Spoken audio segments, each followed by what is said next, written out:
साथियों नमस्कार। मैं डॉक्टर मोहित शुक्ला शिक्षा संसार ऑनलाइन चैनल पर आप सभी का बहुत बहुत स्वागत करता हूं।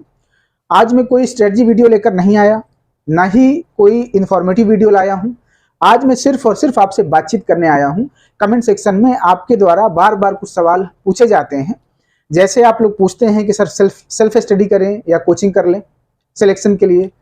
सर अगर जीरो लेवल से पढ़ाई करें तो क्या हमारा चयन हो जाएगा? पढ़ाई में मन नहीं लग रहा, बहुत दिन से पढ़ाई छोड़ दिए हैं, एग्जाम होगा कि नहीं होगा? इस तरह से ढेर सारे सवाल आपके द्वारा पूछे जाते हैं, जिनको पढ़कर लगता है कि कभी कभी आप लोग निराश हो जा रहे हैं या हताश हो जा रहे हैं परीक्षाओं को लेकर, एग्जाम को लेकर, सिलेक्शन को लेकर। तो आइए हम बातचीत शुरू करते हैं। सबसे पहले आपको बता दें कि आपको अपनी प्राथमिकता निर्धारित करना है कि आपको सिलेक्शन लेना है कि नहीं लेना। जब आप यूपी की स्थिति जान रहे हैं कि यूपी में अगर आप एक बार किसी परीक्षा से चूक गए तो आप एक पंचवर्षीय योजना सीधे पीछे चले जाते हैं। तो अगर अब आपको दिख रहा है भविष्य में कि आपके लिए तमाम अवसर मिलने वाले हैं, जीआईसी एलटी ग्रेड का, जीआईसी लेक्चरर का, जीडीसी का, यूपी टीजीटी पीजीटी 2022 का, तो आपके पास इस तरह के प्रश्नों के लिए समय बिल्कुल भी नहीं होना चाहिए। आप अपना लक्ष्य निर्धारित करें कि इस बार जब परीक्षा होगी तो उसमें आपको सिलेक्शन लेना है, एक सीट अपनी सुनिश्चित करना है। और आप ध्यान दें, सीमित सामग्री का चुनाव करें, सिलेबस देखें, प्रैक्टिस सेट रखें। सिलेबस को देखते हुए आपके पास जो भी स्टडी मटेरियल है उसको 4 से 5 बार आपको एग्जाम से पहले पढ़ना है, प्रैक्टिस सेट 4 से 5 बार करना है। अगर ये कार्य आप करेंगे, पूरी मेहनत, शिद्दत और ईमानदारी से करेंगे तो यकीन मानिए कोई भी शक्ति आपको सिलेक्शन से नहीं रोक सकती।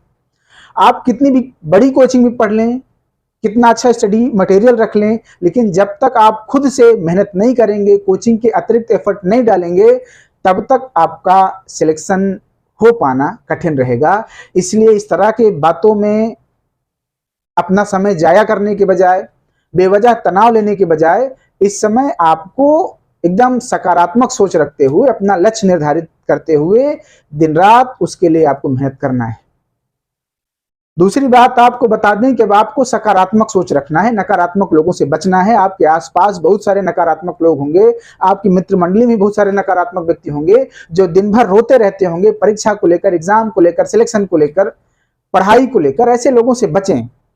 व्यक्ति जैसा सोचता है वैसा हो जाता है, ऐसा किसी ने ठीक कहा भी है कि आप जैसा सोचेंगे वैसा हो जाएंगे। अगर आप दिन भर रोते रहेंगे, नकारात्मक विचारों से भरे रहेंगे, तो आप सिलेक्शन से दूर होते चले जाएंगे।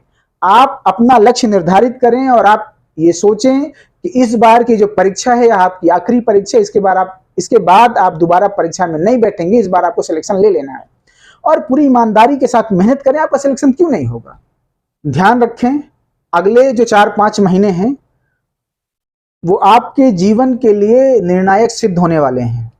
अगर आप इन 4-5 महीनों में पूरी मेहनत के साथ, ईमानदारी के साथ रगड़ कर पढ़ाई करेंगे तो आगामी जो आपका 40-50 साल का जीवन है वह सुखद बीतेगा। और अगर इन 4-5 महीनों में आप उलझे रहेंगे, आलस करेंगे, पढ़ाई से दूर भागेंगे, तो आगामी जो 40-50 साल का आपका जीवन है वह संघर्ष के साथ और कठिनाई के साथ बीतेगा। फैसला आपके हाथ में है कि 5 महीने की मेहनत में 50 साल सुखद बीतने वाला है और 5 महीने के आलस में, 5 महीने के तनाव में आपका जो आगामी 50 साल है वह संघर्षों में बीतेगा। फैसला आपके हाथ में है। मेहनत कभी जाया नहीं जाती। अगर आप मेहनत करके पढ़ाई करेंगे तो आपके लिए 2026 में तमाम एग्जाम देने के लिए मिलेंगे। आप टीजीटी पीजीटी देंगे, आप एलटी जीआईसी देंगे, आप जीआईसी लेक्चरर देंगे, आप जीडीसी देंगे। आपको एक ही नौकरी चाहिए। आपको ये भी बता दें, अगले साल केवीएस की भी वैकेंसी आएगी, नवोदय की आएगी, डीएसएसबी की वैकेंसी आएगी। इतने सारे अवसर आपका इंतजार कर रहे हैं। बस शर्त उसकी ये है कि आप धैर्य के साथ, मेहनत के साथ पढ़ाई करते रहें।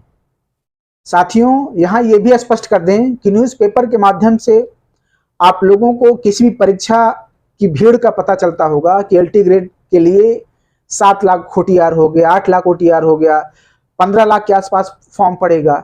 आपको भीड़ को देखकर कभी नहीं घबराना। ये भीड़ परीक्षा केंद्र तक आपको मिलेगी। जब आप परीक्षा देने जाएंगे तो आप देखेंगे कि वहां पर भी भीड़ रहेगी और लोग एक से एक वीआईपी गाड़ियों से उतरेंगे। आपके मन में ये भाव आएगा कि यार ऐसे ऐसे लोग एग्जाम दे रहे हैं, हमारा इसमें सिलेक्शन कहाँ हो पाएगा।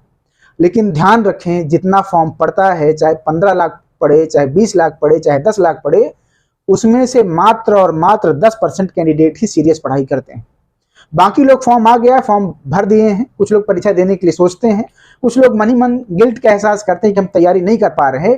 10% लोग होते हैं जो पढ़ाई को लेकर गंभीर होते हैं, गंभीरतापूर्वक पढ़ाई करते हैं। उन 10% लोगों से आपको फाइट करना है। तो आप भीड़ को देख करके आपको बिल्कुल परेशान नहीं होना। अगर आप अपनी तैयारी करते हैं, अपने कार्य ईमानदारी के साथ किया है, तो पूरी भीड़ पीछे छूट जाएगी और आप आगे निकल जाएंगे। आप सिर्फ और सिर्फ अपने लक्ष्य को केंद्रित करें। आप डिसाइड करें कि अगर आपके पास 4-5 महीनों का समय है, आपको कौन सा एग्जाम फोकस करना है, और पूरी ऊर्जा के साथ उस एग्जाम को निकालने की कोशिश करें। क्यों नहीं होगा?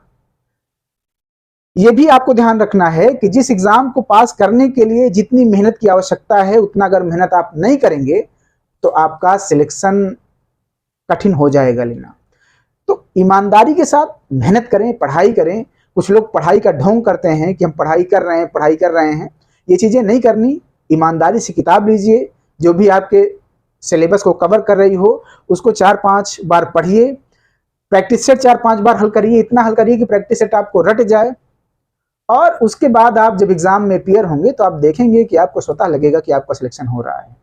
साथियों, अगर युद्ध से पहले ही कोई योद्धा भीड़ को देख करके, विपक्षी को देख करके हार मान ले, हताश हो जाए, निराश हो जाए, तो क्या वह कभी युद्ध को जीत पाएगा?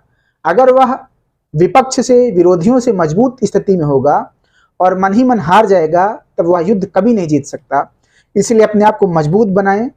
परीक्षा तक किसी भी प्रकार की हताशा, निराशा और कुंठा न रखें। मेहनत करें, प्रतिस्पर्धा है। अगर आप मेहनत करेंगे, ईमानदारी के साथ पढ़ाई करेंगे, तो निश्चय ही 2026 में आपका सिलेक्शन होगा।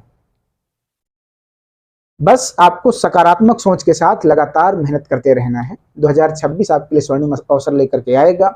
हमें उम्मीद है कि आपको सकारात्मक ऊर्जा मिली होगी। आप भी शिक्षा संसार ऑनलाइन चैनल को अपना प्यार दें, चैनल को समृद्ध करें, लाइक शेयर सब्सक्राइब करें। आज की वीडियो में इतनी बातचीत। धन्यवाद साथियों, नमस्कार।